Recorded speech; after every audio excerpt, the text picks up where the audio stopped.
खबर है मैं खुश आमदेद मेरे साथ आरवी बड़ी साहब नब्तार मलिक साहब, मैं हूँ शहीद काजी नाज़रीन। आज मरीम नवाज साहब की पेशी थी। अदालत ने बजा तौर पर कहा तसर जा रहा है, आप ताख़ीरी हरबे इस्तेमाल करने में हम समझते हैं तसर नहीं जा रहा, हो रहे हैं इस्तेमाल और वो इसमें कामयाब भी हो रहे हैं, हम देख रहे हैं। तो ये क्या मामला है? इसके साथ अपोजिशन को इंतखाबी इस्लाहात मंजूर नहीं है तो क्या करें, और इंतखाबात ने क्या सॉल्व किया था जो इस्लाहात सॉल्व कर लेंगे, इस सवाल पर भी हम बात करेंगे। महंगाई तो चल ही रही है और जिस तरह हमने कहा और परसों से हम इस बात को याद कर रहे हैं कि IMF होगा तो महंगाई भी होगी, तो कौन निकालेगा हमें इस विशेष साइकिल से? अमेरिका और मोदी की मुलाकात होने जा रही है जनाब जो बाइडन से।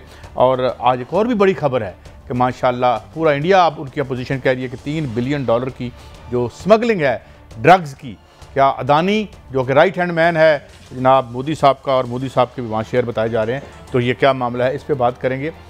ये मैं पहले पढ़ता हूँ भट्टी साहब, तो फिर चलते हैं। आज मरीम नवाज साहब ने इरफान कादर को अपना वकील मुकर्रर किया है और तारड़ साहब आए हैं, बड़े अजीम एक जो हैं वो हैं लॉ के एक्सपर्ट। वो कहते हैं 4 हफ्तों की मजीद मोहलत दी जाए।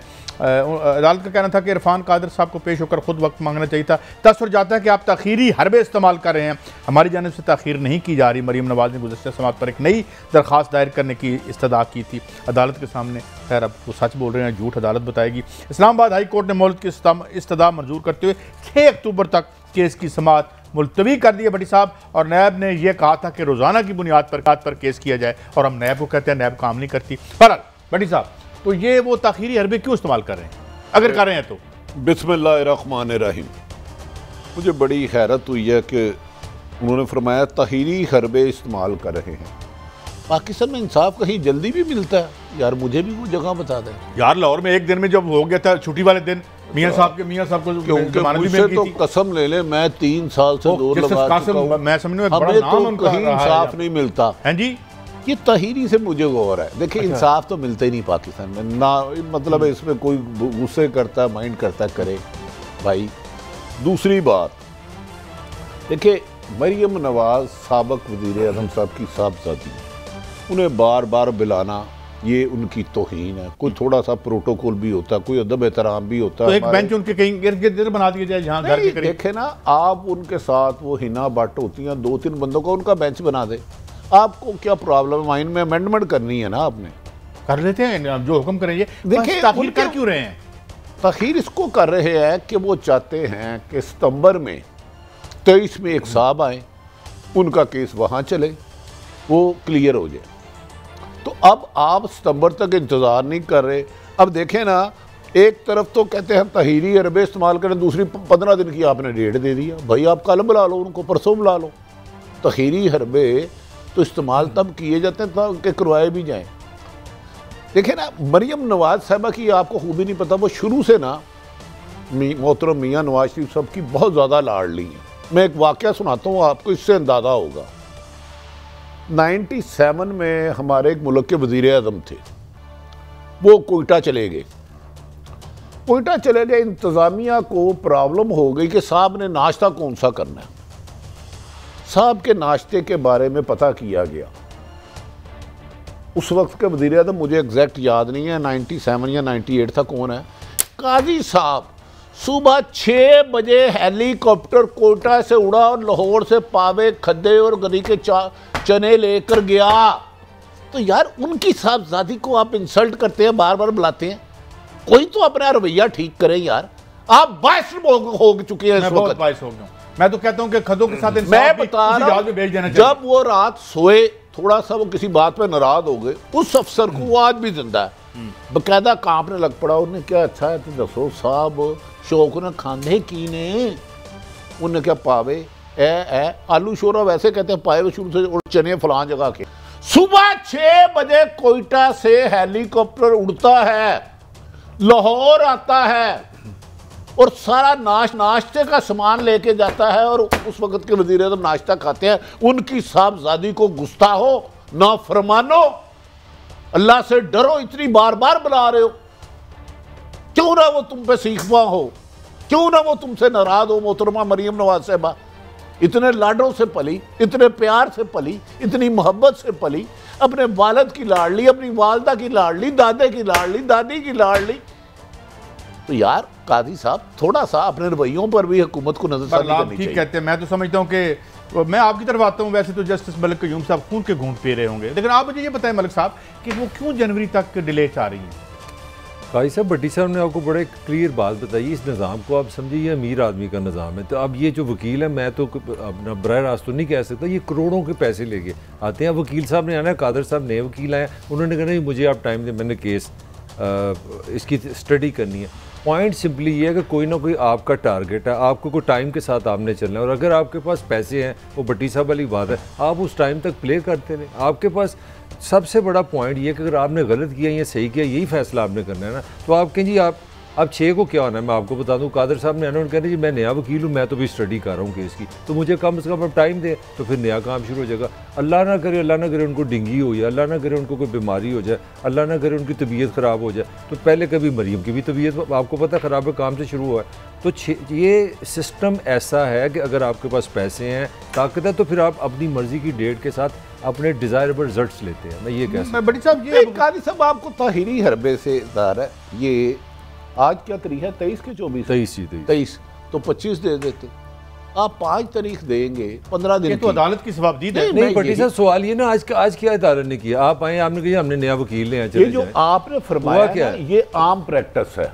अब वो जाएंगे जी अभी मैं नया हूँ, मैंने केस स्टडी नहीं की, मुझे स्टडी के लिए टाइम दिया जाए, जो उनका हक है वकील साहब। बात ये वक्त बदल गया, ये जुडिशरी वो जुडिशरी नहीं, अब आप वकील ही कर सकते हैं, जज करने वाले जमाने गुजर गए हैं। अच्छा, तो जरा सुनते हैं इस पे मैं कानून खामोश है, कानून खामोश है। अच्छा, तो ये जरा कुछ उन्होंने फरमाया भी है, वो भी सुन लेते हैं, फिर बात को आगे बढ़ाते हैं। आपके चेयरमैन की एक्सटेंशन की जब बात ऑफिशियली सामने आएगी तो हम उस पर रिएक्शन देंगे, बाकी किसी एक्सटेंशन में मैं उस गुनाह में शामिल नहीं हूँ। अच्छा यार, तो ये फिर ये गुनाह तो फिर सारी मुस्लिम लीग नून ने किया था। वैसे भट्टी साहब, मैं आपसे सादा बात करता हूँ, ये कौन सा एटमी राज है जो हमें अंदाजा नहीं लगा सकते? कादी साहब, ये जो इन्होंने हमें नहीं बता रहे, तो मलिक साहब और तो नहीं पता। अच्छा मलिक साहब, मेरा ख्याल था मैं ठंडा मठा रहा हूँ, क्यों यानी गुनाह का हरफ कुरान पे ले रहे थे? नहीं, मेरी एक बात, मेरी एक अर्ज, मरियम कहती गुनाह, एक अर्ज सुन ले। ख्वाजा आसिफ सब काबिल एहतराम है, वो कौन सा ऐसा सीक्रेट काम था जो कुरान पे हलफ ले रहे थे? खुदा ना खास्ता आप भाई, क्या मुल्की मुफाद था? जब आप मुल्क के वज़ीर आज़म थे और 2 मुल्क का कामा लिया था, उस वक्त मुल्की सलामती की और मुल्की सीकर राज को रबने का हलफ नहीं लिया? ये मुझे बताए, ये इतना बड़ा इकबाल जुर्म है। एक तरफ तो मरियम कहती है मैं इस गुनाह में शामिल नहीं हूँ, इसका मतलब है जिसने एक्सटेंशन में वोट दिया वो गुनाहगार है। गुनाहगार में उनके चचा भी आ जाते हैं, जिक्र ना करने के लिए कुरान उठवा लिया, ये मतलब है नौज बिल्ला अस्तगफिरुल्लाह। अल्लाह ताला हम सबको हिदायत दे, हिदायत नहीं देनी तो उठा ले।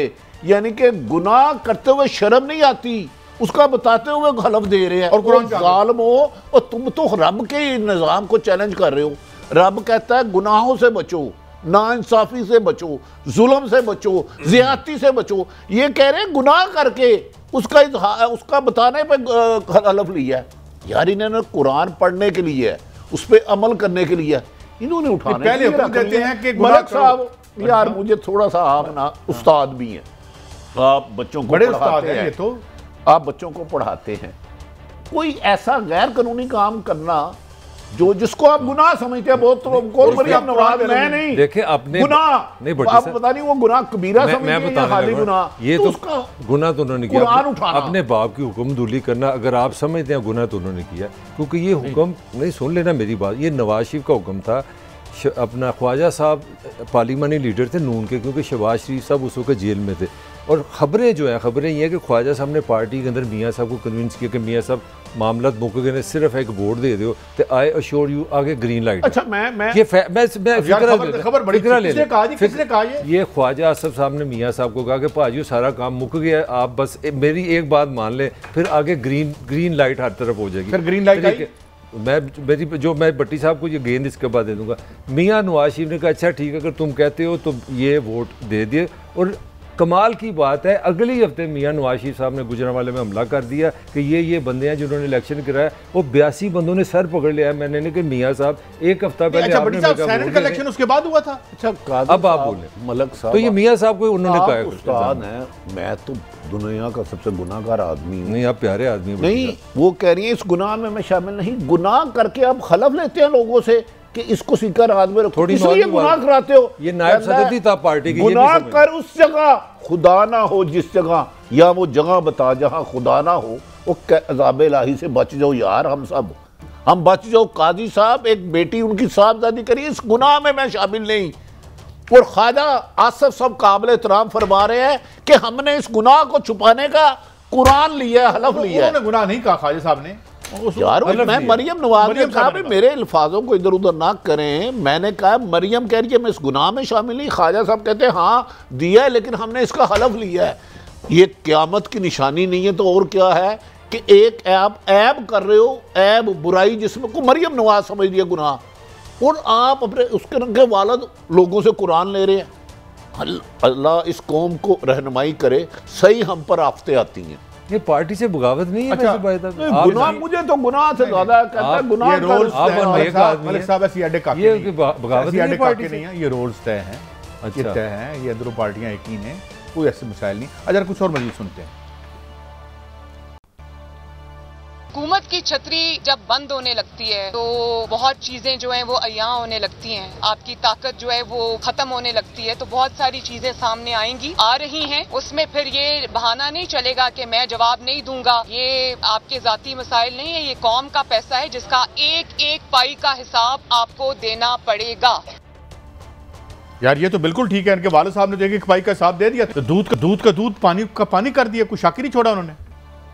देखिए वो कहते हैं ज़राए मैच नहीं करते। मरियम साहबा कहती हैं हिसाब देना होगा, तो अगर उनको देना होगा, मुझे नहीं पैसे खा के उनसे भी किसी ने ओथ ले लिया हो, कुरान उठवा लिया हो कि आपने हिसाब नहीं देना, तो फिर तो हिसाब बराबर हो गया। यार कैसा हसीन इनके लिए कानून है, कैसे अल्लाह ताला का निज़ाम है। अल्लाह ने बुरे की रजी दराज जरूर की है, लामहदूद नहीं। मलक साहब मलक साहब नहीं ठहर जाओ, मलक साहब से आज मुझे खेलने देना, ये बड़े इनके क्योंकि पसंदीदा लीडर है।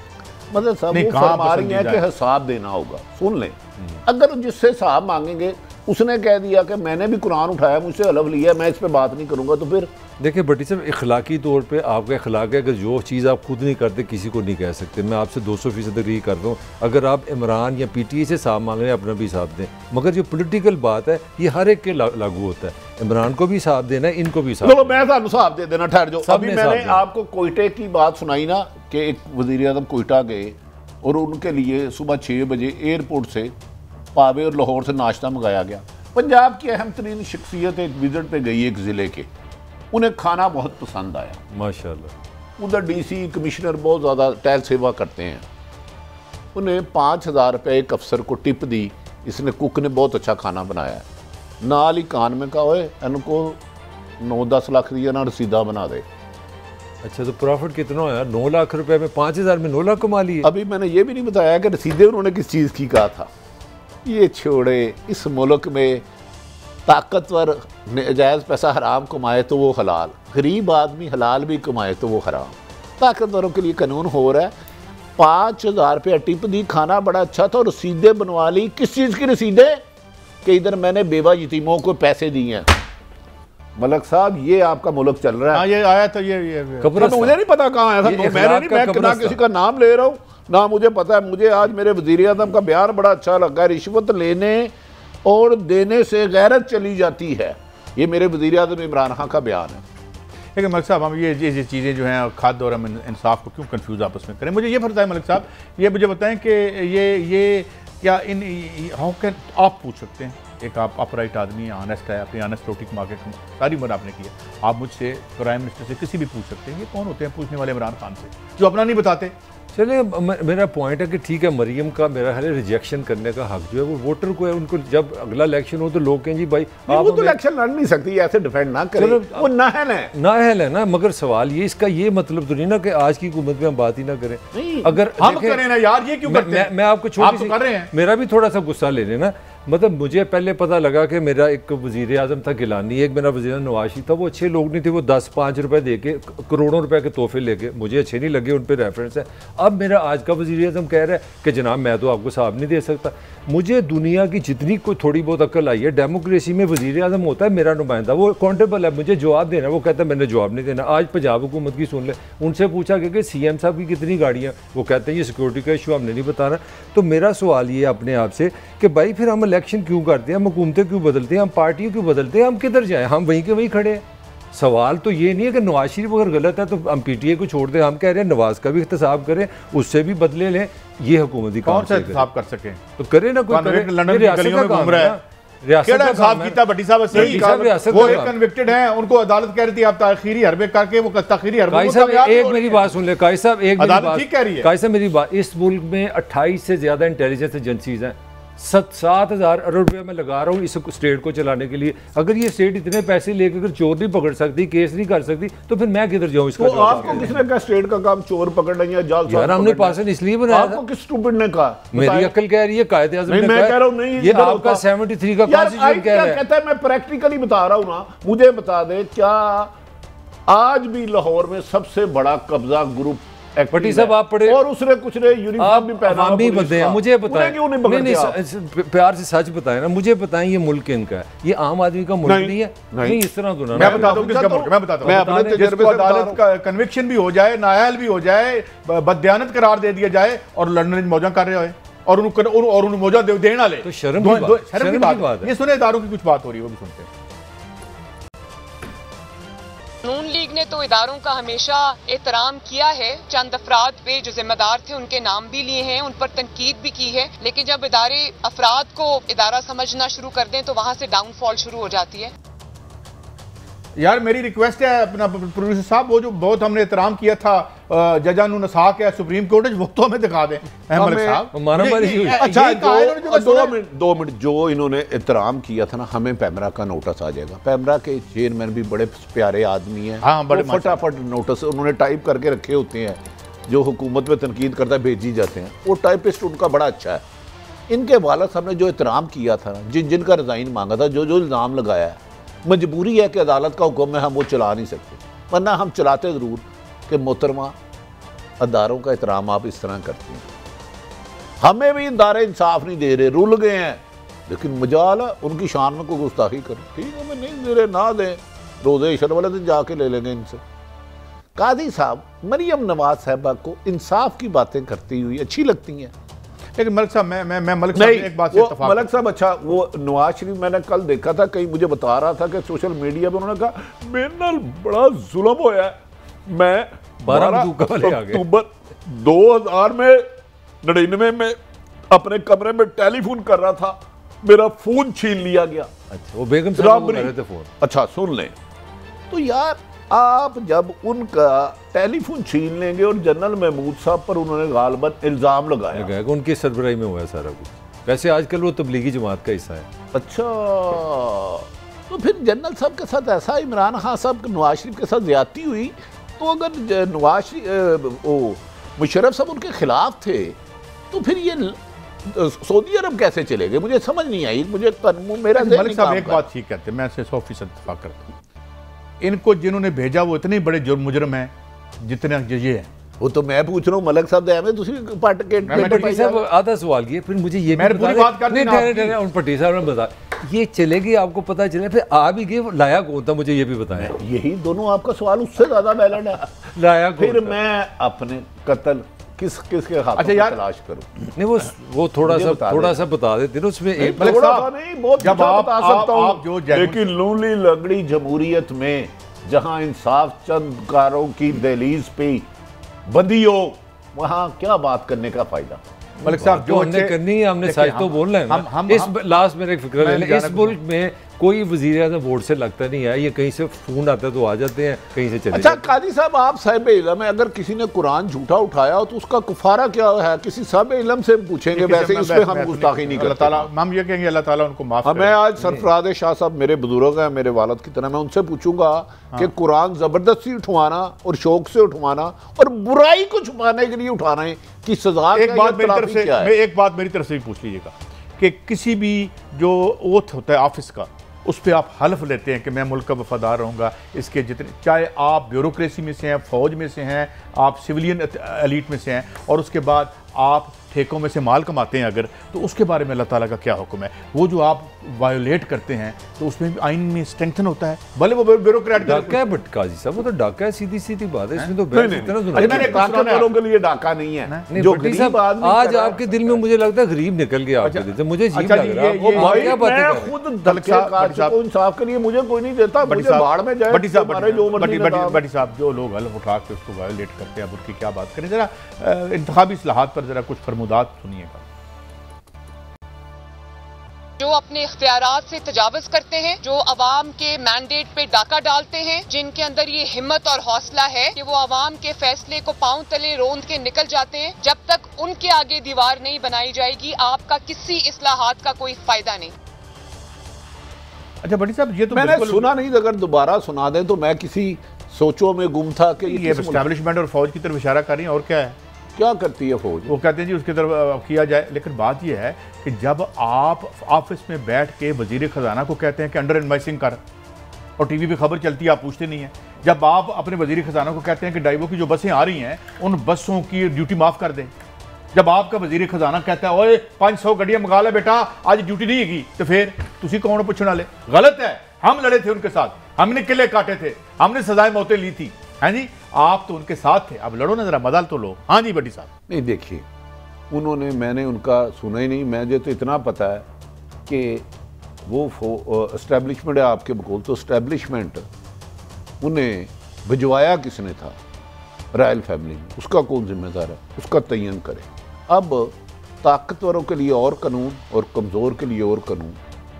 अब तो अपनी ना very good they are washing their dirty linen out in the street, पता तो लगे कौन चले। भट्टी साहब वो सही है, आपका दोनों का बड़ा अच्छा कंसर्न है, मगर सवाल ये है जो भट्टी साहब ने इस पर बड़ा फोकस किया, मैं इसका मद्दा हूँ इस हवाले से कि इस मुल्क का अगर मसला इलेक्शन है तो खुदा रहा इसको साफ सुथरा सिस्टम बना ले, क्यों नहीं हम इकट्ठे होते ना, अपोजिशन क्यों लड़ते हैं? ये बड़ा पहले दिन से कह रहा हूँ, और ये मशीन भी फ्रॉड है, मैंने चेक करवा लिया, अपना काउंटर चेक करा, इसमें फिंगरप्रिंट नहीं है।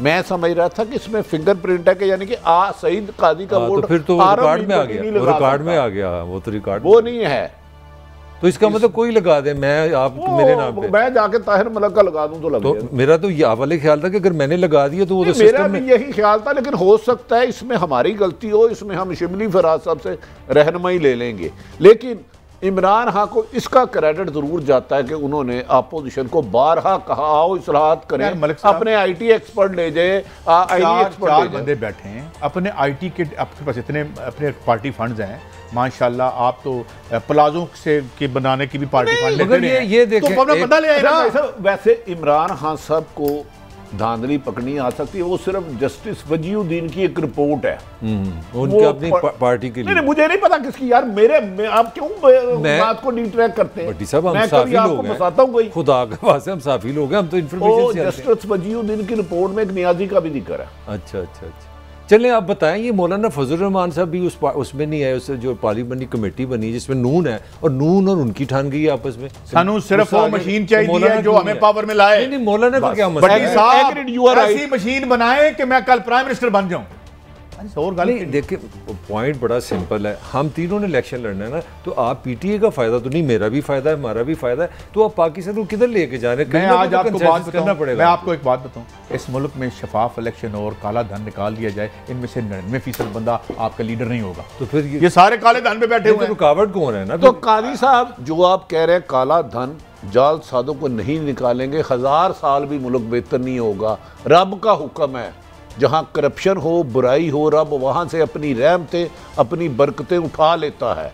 आज मैं तो खुशी हुई है कि वज़ीर आज़म ने कहा रिश्वत लेने और देने से गैरत चली जाती है, मैं तो हैरान हूँ। फिर मैंने आज को 5-7 बंदों को पता किया, मैं कहा शायद इन्हें अल्लाह ने हदायत दे दी हो, इन्होंने लेनी देनी छोड़ी कर दी हो, तो वज़ीर आज़म को पहचान नहीं है इसकी गैरत चलेगी कि नहीं चलेगी? अच्छा, मेरी बात को लिफ्ट नहीं करा रहे, मौलाना ने रिफ्यूज़ किया, पार्टी में नहीं आ रहे, सुनने में आ रहा है कि वो लॉन्ग मार्च, कोई मिडल मार्च, कोई शॉर्ट मार्च का सोच रहे हैं, और जो इस्लामाबाद के लोग और पिंडी के लोग थर कम रहे हैं, उनको इकट्ठा करें। बट काजी साहब आप मजाक समझ रहे हैं, मैं तो एक भट्टी साहब से सीखता हूँ। मुझे ये है बिरयानी की देखों पे लोगों को बुलाते हैं। सवाल ये है, भट्टी साहब मदरसों से बच्चों को 2 दफा हमला कर चुकी है लॉन्ग मार्च, ये कितने पाकिस्तान में लॉन्ग मार्च हो रहे हैं? देखिए उस वक्त तक लॉन्ग मार्च मौलाना सब थ्रेड करते रहेंगे, धमकी देते रहेंगे जब तक उन्हें आप इक़्तिदार में हिस्सा नहीं देंगे। आप भी तो किसी का एहसास करें ना। कादी साहब सारी उम्र आपने उन्हें हमेशा अपनी प्लेट से सालन दिया निकाल के, जिनमें ताकतवर, मैं तो सिर्फ इतना कहता हूं, असल ताकतवर हल्के जो इनको सालन देते रहे हैं, हाँ। इनसे भी तो कोई पूछे कभी। जब तक अवाम के मसाइल सामने नहीं आते, लॉन्ग मार्च जो है वो लॉन्ग गवाचा की तलाशी होगी, ये लॉन्ग गवाचा ही होगा। हमारे कश्मीर कमेटी के जो मौजूदा सरबराह वो तो न्यूयॉर्क में जाकर ना वो वीलॉग्स कर रहे हैं अमेरिकन कल्चर पे, वो भी कश्मीर पे बात वो भी नहीं करते। क्या बात है, हम कश्मीर पे भी बड़े चुप चुप रहते। पता नहीं वो कर रहे हैं या नहीं कर रहे। मैं क्यों ना फिर अपना फजलुर रहमान साहब को वापस ले आए, क्योंकि उन्होंने चेयरमैन बना दें। जितनी जद्दोजहद उन्होंने वो भी बड़े लायक हैं जिनका आप जिक्र कर रहे हैं। उन्होंने जितनी मौलाना साहब ने अपनी as a chairman Kashmir committee जद्दोजहद की, तकरीबन आजाद हो चला था। अगर ना जाते मौलाना साहब, मैं समझता हूँ कि उसमें एक बड़ी गलती हुई है, फंड बड़े कम थे, लग तो बिल्कुल ठीक रहे थे, सही जगह खर्च हो रहे थे, मगर बहुत कम थे, ज़्यादा हो बेहतर हो जाता। ब्रेक के बाद हाजिर होते हैं और देखते हैं कि महंगाई भी है, IMF से जान छूटेगी नहीं छूटेगी, और भी कुछ खबरें हैं। और मोदी साहब की एक $3 बिलियन की जो है वो स्मगलिंग भी कर रहे हैं, मगर इफेक्टिव नहीं देखेगा, उधर इधर ही देखेगा। ब्रेक के बाद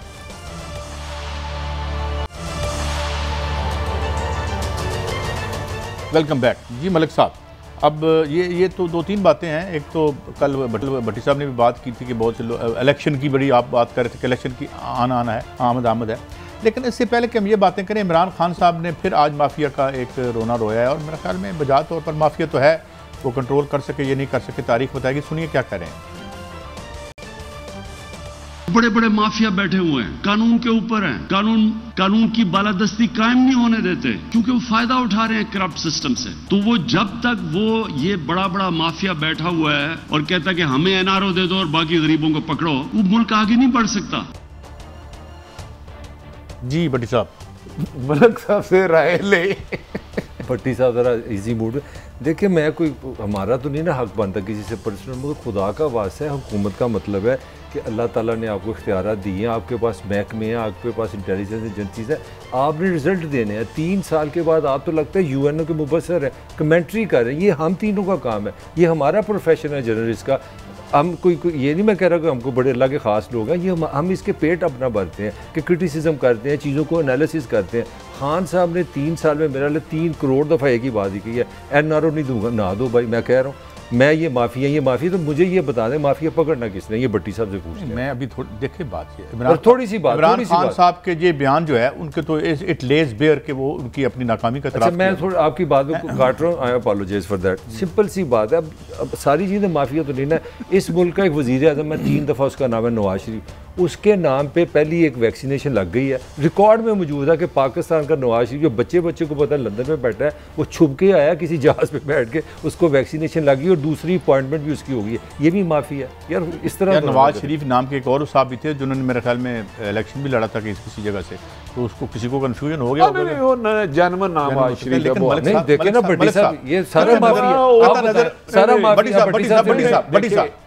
आप हर चीज़ में हुकूमत को तनकीद का निशाना नहीं बनाना चाहिए। कि नवाज शरीफ है, भाटी चौक में हलीम लगाता, हो सकता है ये वो ओरिजिनल। भट्टी साहब आप फिर हमें लिफ्ट ना कराएं तो लग बात है। वैसे एक था भी, मैं आपको बताऊं, उनका एक हम नाम जो इलेक्शन के दौरान उसका जिक्र आया था। हाँ नहीं, लेकिन उनकी बल्दियत और थी, वैसे चेक कर लेना। लेकिन मुझे कुछ नहीं पता।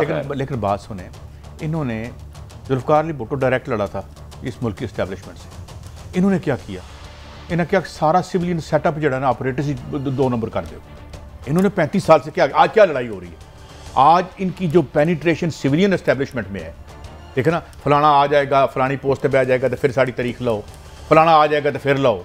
मतलब ये देख, ये इस बात, ये बड़ी साहब, ये तो एक सॉरी स्टेट ऑफ अफेयर्स है ना, वेरी सीरियस डाल दी है, बड़ा सीरियस मामला आपने आज पिन पॉइंट किया। बताए ना, तो मैं सोच रहा हूँ इसे हल कौन करेगा, कौन हल करेगा पता नहीं। अब ये हुक्मरानों का तो काम नहीं है, उनका तो काम है आपके पैसों से एंजॉय करना, जहाज़ों पे जाना, सफर करना और माफिया को कंट्रोल करना तो अवाम का काम है ना। अवाम कत्लो गारत करे, खाना जंगी करे, अवाम का काम नहीं है। अच्छा नहीं, लेकिन अब मैं ये गवर्नमेंट का, सिटिंग गवर्नमेंट का काम है।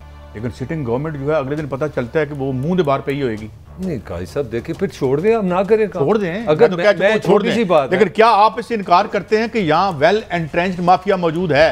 इमरान खान से निकाल सका या नहीं निकाल सका?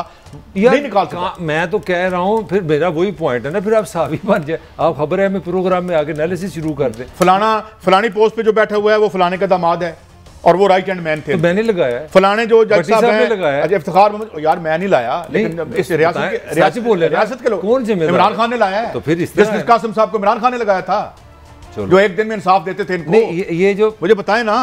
नहीं मेरा ख्याल है ये जो 5000 वाली खबर, मेरा मतलब है जस्टिस कयूम को इमरान खान ने लगाया था। देखो 5000 उन्होंने खाने पे टिप दी थी, उन्होंने कहा 9-10 लाख। मैंने इस दुनिया में, आप सारी दुनिया की यूनिवर्सिटियों में चले हैं, उनको बताया कि ऐसा कोई फार्मूला बताया 5000 दे 9 लाख कमाए। आज मुझे आपसे पता। अच्छा, और दूसरी बड़ी मैंने तो अभी डिटेल बताई नहीं, और 2 जिलों की और डिटेल है। Neutral observer, he is part of the government, he is a senior minister, और वो कह रहे हैं ये चीज गलत है। मेरा आपसे गुजारिश ये है कि भाई आपने ऑब्जर्वेशन नहीं देनी, आपने एक्शन करना है। यू हैव सेट कि आपने यहाँ पे पंजाब में चौधरी परवेज इलाही नहीं बढ़न देता। क्या तारीख है आपकी? पुत्र तुम्हारा जेड़ा वो अपोजिशन लीडर है या अगला सीएम है, तो फिर वो अगर करते हैं, नवाज शरीफ को निकाल दिया, उसको निकाल दिया, 3 साल हो गए उसको निकाल दिया। 3 साल कितने निकाल दिया? यहाँ से निकाल दिया। आज भी वेट कर रहे हैं, फलानी पोस्ट तो फलाना आए, तो उसका मसला हमने तो बड़ी साहब बताते हैं कि रिकॉर्डेड टेपे भी मौजूद है किसी के पास। छोड़े, हम बात नहीं करते उस बारे में, मगर बात ये है कि आप किस मुंह से कहते हैं और ये फलां बंदा लग जाए तो फिर सारी तारीख लाना, ये क्या बात हुई? बताए ना। अच्छा भट्टी साहब, आपका जो आपने तो काफ़ी हेल्प भी, मुझे याद है आप शहबाज शरीफ के स्पेशल जब वो डिंगी के प्रोग्राम थे आप जाया करते थे, मुझे याद है। एक दफ़ा गया था, अब डिंगी फिर आ रहा है, इस पे क्या आप देखते हैं? हम तैयार हैं इसके लिए? हम तैयार हैं। डेंगी फैले, गरीब मरे, भूखा मरे, मुझे तो हुकूमत अगर कहीं है तो मेरी रहनुमाई करे, मैं करना चाह रहा हूँ। आज ही इत्तेफाक से मैं एक अस्पताल में होके आया, इत्तेफाक से, टीवी के आने की वजह से पहचान लेते हैं। काजी साहब मैंने वो भी डेंगी का दौर देखा है, या बड़ा बुरी तरह फैला था, बहुत फैला था, लेकिन उधर मुझे हुकूमत नजर आई थी। वो कि उधर भी जालसाजियाँ होती थी, वो ये चक्कर चलते थे। मुझे याद है स्प्रे में पैसे खाए गए। शहबाज शरीफ साहब मीटिंग ले रहे थे, चीफ सेक्रेटरी, मैं और 8-10 कुछ ज़्यादा लोग बैठे थे, तो वो कर रहे थे, तो स्प्रे में पैसे खा लिए गए। कोई बात नहीं, थोड़ा मोटा तो हो ही जाता है, थोड़ा मोटा हो जाता है, वो तो फवाद चौधरी था। लेकिन आज तो कुछ जितने पैसे खा रहा है वो तो रकम मैं बताऊंगा नहीं, अगली हुकूमत में बताऊंगा, क्योंकि इस हुकूमत में इसकी तो करप्शन हलाल है मेरे भाई, इस पे क्यों बताओ? नहीं भट्टी साहब, हर क्यों ना भाई, हमारी थोड़ा सा आपके कमरे में मुझे को अफगानिस्तान की दवाइयों का भी वो किस्सा सुना रहे थे कि वो भी एक काम नया शुरू हो गया। और भाई मैं उस कमरे में आज गया ही नहीं, मुझे माफ कर दो, मुझे माफ कर दो। थोड़ा हमें हमारी इंफॉर्मेशन बढ़ जाती है आपसे चीजें जानने, वो क्या चक्कर चल रहा है हमारी दवाइयों का? देखें, जो गरीबों की मेडिसिन है वो बाहर बिकती है, कारोबार है, बिजनेस है। अगर एमएस अच्छे खासे पैसे दे के बेचारा लग गया है, गरीब आदमी मर जाएगा, दवाई ना मिलेगा, मैक्सिमम क्या होगा? वैसे ये सरकारी अस्पतालों की दवाएं तो हमेशा बाहर ही बिकती है, हमेशा बाहर बिकती है और बिकनी चाहिए। इन्हें नहीं करें, इस हुकूमत की वैसे भी करप्शन, वैसे भी वजू की हुई है। अब डॉलर में बिक रही है ना अफगानिस्तान, अच्छी बात ये होगी, हम तरक्की कर गए हैं काजी साहब। पहले हम लोकल चोर थे, हम बाहर से डॉलर में बेच रहे हैं। मैं तो समझता हूँ कि दवाई बेचना जो है हेरोइन बेचने से ज़्यादा खौफनाक जुर्म बन जाता है, जहाँ पे 15,000 या 20,000 आपकी मिनिमम वेज हो। बड़ी साहब, वहाँ तो दवाई बेचनी जुर्म है। मेरी राय जाती राय, आप अच्छा, इत्तेफाक करना जरूरी नहीं है। काजी साहब एक अहम तरीन शख्सियत थी, अहम तरीन मुल्क की। उसने शुगर था, एक डॉक्टर उसके पास गया, उसने टका के मीठा खाया, टका के। तो डॉक्टर ने कहा सर प्लीज आपको मनाया, आपको शुगर है? उसने कहा हाँ। उसने जेब से निकाली, उन्होंने कहा ये गोली तुम्हें पता कहाँ से है? ये पाकिस्तानी गोली नहीं थी, ये जो मर्जी मैं मीठा खाऊं वो सर नहीं होगा। वो थे आपके नवाज शरीफ साहब, उनको शुगर का भी शुगर थी, लेकिन वो 4 कटोरे मीठे गाजर का हलवा खा के ना, बाद में डॉक्टर हमारा दोस्त था, उस बेचारे ने गलती से कहा सर आपको शुगर है ना खाएं, प्रॉब्लम हो जाएगी। और ये वाकया कब का है? वो यार म्यूट करना, जब प्लेटलेट्स ऊपर नीचे हो रहे थे, इसी वजह से हो रहा है शुगर की वजह से। नहीं यार, वो प्लेटलेट्स वो बढ़ाने के लिए तो खा रहे थे, उन्होंने वो जेब से निकाली, उन्होंने कहा फिक्र ना कर, अब मुझे शुगर नुकसान नहीं देगी, ये इम्पोर्टेड गोली है। तो गरीब का दर्द तो मियाँ साहब को है। एक बात है, देखे ना, मियाँ साहब ने एक बात उसमें गहरी और जहानत की है। उन्हें पता है कि उनके ये पिछले 30-40 साल में जो दवाइयों की फैक्ट्रियां बनी हैं, उनकी दवाई नहीं लेनी। मौजूदा एक बंदे की बताऊं, उसने गाड़ी कैसे सीखी थी, हम तरीन बताएं सर, आज तो आप छाए हुए हैं। आज नहीं, अगली दफा नहीं बताएं हमें। ना ना ना, वो गाड़ी बहुत दिलचस्प तरीके से सीखी थी उन्होंने। नहीं कबड्डी साहब, आप थोड़ी सी बात देखिए साहब, आप अगला सवाल लाए। गलत बातें ना करें, अच्छी अच्छी बातें करते हैं। अच्छा जी, अच्छी ये कौन सा राज से हमें आगाह किया है एशियन डेवलपमेंट बैंक ने कि महंगाई आ रही है? क्यों मलिक साहब, ये बहुत बड़ी दरियाफ्त की है उन्होंने। काई साहब, आप जैसे पढ़े लिखे लोग हैं, आपसे बात हम सीखते हैं। असल में एशियन, हमारे यहाँ तो स्टेटमेंट्स है ना, हमारी हुकूमत का क्लेम था कि हम 5 से ऊपर जा रहे हैं जीटीपी ग्रोथ में, तो उन्होंने कहा जी आप 4 से ऊपर नहीं जाएंगे एशियन। और सबसे जो अच्छी खबर नहीं, जो तकलीफ खबर है, हमारे यहाँ ये एक नया चूरन बिक रहा है जी, को कोरोना आ गया, पाकिस्तान में ये हो गया महंगाई की वजह। साउथ एशिया जिसमें आप इस खिते में रहते हैं, इसके 7 ममालिक में सबसे ज़्यादा महंगाई एशियन बैंक के मुताबिक वो पाकिस्तान में हाईएस्ट अफरात-ए-ज़ार है। इसका मतलब है कोरोना श्रीलंका हमें कोई लिस्ट स्टॉप ना करने देना मलिक साहब। आप अगर मजाक कर लें तो कर लें, तो मेरा आर्गूमेंट ये है कि भाई कोरोना इंडिया के लिए नहीं आया, बांग्लादेश के लिए नहीं आया, जीडीपी में हम पीछे हैं, ग्रोथ में भी हम पीछे हैं, महंगाई भी हम सबसे ऊपर है। ये मैं आपको एशियन यार कहीं तो तरक्की की भाई, तारीफ भी करना।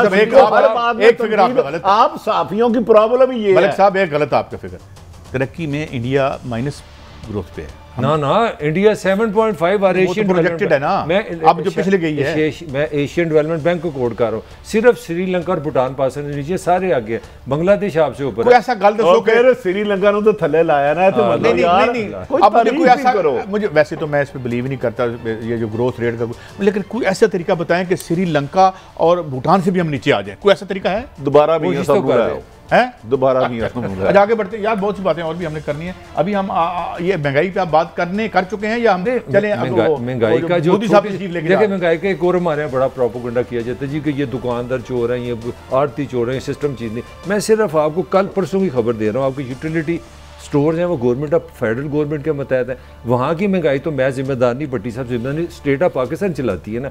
10 रुपए सिर्फ साबुन की कीमत में इजाफा हुआ है। ये मैं आपको सरकारी गवर्नमेंट ऑफ पाकिस्तान, हम इश्तिहार तो नहीं ना बना, मैं सिंपली आपसे ये कह रहा हूँ कि महंगाई एक जेन्युइन एक फैक्ट है। यार देखें कादी वलद साहब, आप कहते हैं यूटिलिटी स्टोर वफाकी हुकूमत के मतहत है, तो वो हुकूमत भी तो किसी के मतहत है ना, ऐसे तो ना करें। वो आपके मतहत है, आप पाकिस्तान के टैक्स पेयर हैं, आपने हुकूमत बनाई है। हम तो कीड़े मकोड़े, आप तो मजाक में उतर आते हैं। मैं आपसे क्या बात, हम तो कीड़े मकोड़े। बात संजीदा तो यही है ना, जो हमने मेरे ख्याल में जो मैं उसी पे अड़ा हूँ बड़ी साहब, जब तक हम इस योग को IMF और वर्ल्ड बैंक को नहीं निकालते, उनकी बुनियादी शराइत पे ये मौजूद है। खान साहब को इस पर सीरियसली सोचना चाहिए, ठीक है, इससे हमें निकलना चाहिए। तो शुरू में उनका एजेंडा था, वरना महंगाई का देखें ना हमारा सिस्टम अनफॉर्चुनेटली कितना। शौकत अजीज़ अपना तरीन साहब हमारे वज़ीर ख़जाना है, आपको मैंने पता ही, आपको 6 महीने का उनके पास एक टाइम है, उसमें यहाँ उन्होंने सेनेटर बने या MNA बने। अब नया स्यापा ये बन गया कि ख्याल ये था कि पंजाब से किसी को दाएं बाएं करा के उनको सेनेटर बना लेंगे, मगर यहाँ पे अब डर पड़ के अपना जो जंगीर तरीन साहब का ग्रुप है, कहीं वो वोट देना नहीं, और नई एक सुबकीना शुरू हो जाए। आपको याद है पहले भी हमारे साथ वज़ीर ख़ज़ाना तो हमारा वज़ीर, ये 5वां वज़ीर हर मुश्किल आसान हो जाती है। बट काजी आप हर गुनाह कर देते हैं, आके आप इतने कुरान चुका के गुनाह भी कर देते हैं। आप इतने मुस्तकिल मिजाज हैं, इतने मुस्तकिल मिजाज हैं अपने वज़ीर इत्तलात और वज़ीर ख़ज़ाना बदले में। मैं समझ इतना मुस्तकिल मिजाज कोई मुल्क नहीं है। आप 2026 तनकीदें कर लें और जायज़ तनकीदें हुकूमत पर कर लें, कितने नलायक ने मलिक साहब तुम्हारे जेडे अपोजिशन वाले ने, इस तो ज़्यादा नलायक अपोजिशन होनी है। और कुछ तो करो, साड़ी आवाज़ बनो। आवाज़ बनते हैं तो लोग मनते ही नहीं। जिस तरह नन्ना ने कहा था ना, मैं खबरां तो पढ़ूंगा, मनेगा कोई नहीं, इन्हें भी कोई नहीं मनता। एक किसी काम जोगे होंगे ना, तो आज को यहाँ हमारी आवाज़ भी तो होती। भट्टी साहब देखिए कादी साहब, मैंने कमो बेशतर 12-15 हुकूमों का जवाल और उरूज देखा। हक में वक्त जब कोई हो जाता है ना, उसके इर्द गिर्द ऐसे खसार आ जाते हैं, अवाम की दुहाई, अवाम की आवाज़ें, अवाम की सिसकियाँ, अवाम की मजबूरियाँ, अवाम की ज़रूरतें उन तक पहुँचती नहीं। मैं मेरी अपनी राय, कोई अवाम का कोई लिंक नहीं। और एक सवाल आपसे, इस निज़ाम में इस तरह के, मैं इलेक्शन के खिलाफ नहीं हूँ, मैं ना मार्शल लॉ का आमी, कोई इस निज़ाम में माल के, ज़र के, जितने मर्जी इलेक्शन कराने को हल होगा।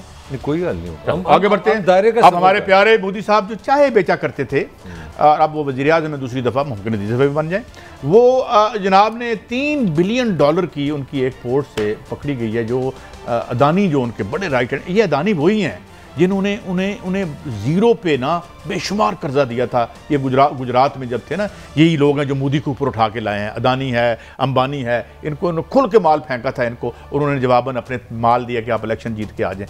अब ये बताएं, अच्छा मैं ये जियो की खबर देख रहा था भट्टी साहब, उसमें कह रहे हैं कि 25% शेयर, उसमें गलत तो नहीं लिखा हुआ था कि 25% शेयर जिस पोर्ट से हेरोइन निकलती पकड़ी गई है उसके शेयर जो है मोदी साहब के हैं। वो कोई बिजनेसमैन है। देखिए जियो क्रेडिबल अदारा ये मेरे पास खबर है। देखिए कारोबार है, मनशियात बेचना कौन सी बड़ी बात है, पाकिस्तान में भी बहुत से लोग करते हैं। काजी साहब देखिए हसद ना करें, हो सकता है चाय की पत्ती हो आप उसको चाय की पत्ती हो मनशियात, हसद ना करें, मेहनत करें, हम मेहनत करें। आप जालसाजी सीखें, फ्रॉड सीखें, करप्शन करना सीखें, मनी लॉन्ड्रिंग सीखें, जालसाजी करना सीखें।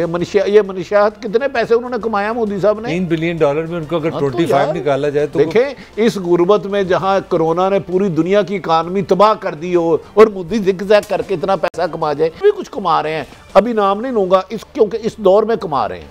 भट्टी साहब ये तो अच्छा, अब एक अदालत ने समन जारी कर दिए, अमेरिका की अदालत ने मोदी साहब के, और वो जो उन्होंने आजकल तो आपको पता है ना अमेरिका को चाइना सिंड्रोम हुआ है, हर जगह चाइना के खिलाफ बना रहा है, तो उधर समन भी जारी हुए हैं, वो चले भी गए। और आपको याद होगा एक दफा इनका अमेरिका में लैंड करने पर पाबंदी थी, गुजरात होने की वजह से। जी मगर वो खत्म कर दी। मगर वो एक आपने जो एस्पेक्ट दिया, मगर दूसरा एस्पेक्ट जो है ना वो संजीदा है, एज ए पाकिस्तानी हमें उसको गौर करना चाहिए। तो फिर आप कहेंगे मैं इमरान खान पे तनकीद कर रहे हैं, खान साहब नहीं गए, खान साहब ने वर्चुअल वहाँ पे स्पीच करनी है। मेरा ख्याल है कि ये जो UN होता है ना, ये एक सिंबॉलिक होता है, दुनिया के हेड ऑफ स्टेट्स और हेड ऑफ गवर्नमेंट इकट्ठे होते हैं और आप जिस तरह में इंसान एक दूसरे से मिलते हैं, ताल्लुकात इस तरह बनते हैं। इमरान खान हमारी जितनी मर्जी लड़ाई है वहाँ वो पाकिस्तान का फेस है। मेरा ख्याल है हमने ना जाके ज्यादती की है। 14 मीटिंग्स हैं अपना मोदी की वहाँ पे मुख्तलिफ, और उसमें सबसे पहले एक उसकी अलग मीटिंग है अमेरिकन प्रेसिडेंट से, अलग मीटिंग है अमेरिकन वाइस प्रेसिडेंट से। ये वाहद बंदा है जो तकरीबन दोनों से मिलेगा। और जो चौथी बार जो आपने अमेरिका की बात की, अमेरिका अब आ रहा है अमेरिका, इंडिया, ऑस्ट्रेलिया और जापान, ये नया इत्तेहाद है। ये मैं एक कॉमन सेंस से बता रहा हूँ, ये चाइना की अगर आप दुनिया का वर्ल्ड मैप देखें आपको समझ आएगी, इंडिया, जापान, ऑस्ट्रेलिया और अमेरिका, ये चार एक नया इत्तेहाद बनना जा रहा है। हमें इन चीज़ों पर नजर रखनी चाहिए। इस पर मलिक साहब मैं आपने बिल्कुल ठीक कहा। मैं हेनरी किसिंजर को कोट करता हूँ, जो सबसे चालाक उनका स्ट्रेटजिस्ट था, वज़ीर ख़ारिजा भी था। उसने कहा कि तारीख में जो लोग हमारे दोस्त थे उन्होंने ज़्यादा नुकसान उठाया बनिस्बत हमारे दुश्मनों के। हमने इनकी खातिर जंगें लड़ी, यहाँ पे अजाब भुगता, तो आज इनकी दोस्ती से हमें क्या मिलेगा? भट्टी साहब, बाजवा साहब ने एक वो हमारे सिख भाई आए थे जिनको जफ्फी डाली थी, जादू की जफ्फी, वो अपना सिंधु। अब देखे मोदी को न्यूयॉर्क अदालत में सिखों ने केस कर दिया कि मोदी 600 हिंदू किसानों का कातिल है।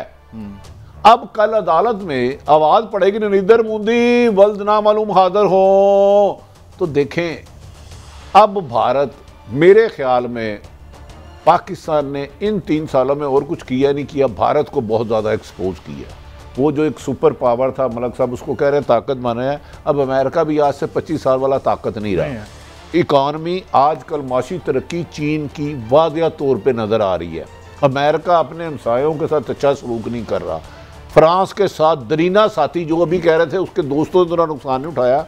तो मोदी की कामयाबियाँ नहीं है, लेकिन पाकिस्तान को अपनी इकॉनमी बेहतर करना होगी। और जैसे मलिक साहब कह रहे थे वज़ीर आज़म साहब खुद जाते दूसरे लोगों से मिलते तो ज़्यादा बेहतर होता, बजाय कि आप इधर बैठ के खिताब करें। ये मेरी राय है, लेकिन वो यकीनन वज़ीर आज़म वो बेहतर समझते हैं उन्हें क्या करना चाहिए। फिर उसी को कोट करता हूँ, अगर आप वाशिंगटन कंसेंसस से नहीं निकलते, अमेरिका के ये जो इंतहाई मुज़र्रे मईशत फार्मूले हैं उनसे आप बाहर थे, आप IMF और वर्ल्ड बैंक के प्रोग्राम से बाहर नहीं निकलते। बिल्कुल ठीक कहा था डॉक्टर इशफाक अज़म खान साहब ने कि उनकी 4 शराइत में से एक शर्त है महंगाई करो, जो नीचे करो उसको, अपना जो इमरान खान नहीं नीचे करता, स्टेट बैंक डॉलर। अच्छा देखिए काजी साहब, एक तो मोदी हमेशा इंटरनेशनल सतह पर तनकीद करता रहा ना। अब अल्हम्दुलिल्लाह हमने मौजूदा हुकूमत पर जहाँ तनकीद की ज़रूरत है, लेकिन मौजूदा हुकूमत में जो स्ट्रेटेजी है, इमरान खान की फॉरेन मीडिया, फॉरेन लोग तारीफ कर रहे हैं, और मोदी इस वक्त दहशतगर्द के तौर पर बनाना देखिए देखिए काई साहब, ये तो एक अच्छी बात है। हाँ, जहाँ तनकीद है करनी है, क्योंकि हम किसी के स्पोक्समैन नहीं। क्योंकि आपके जितने भी शहर हैं उनमें बारिश होती है, इतना पानी है जब तो आप ट्री लगा सकते हैं। तो इससे पहले बारिश नहीं होती थी ना, पहले तुसी रेगिस्तान च रहंदे हो। आप लाहौर में याद है कल बारिश हुई है, कल फिरोजपुर रोड आप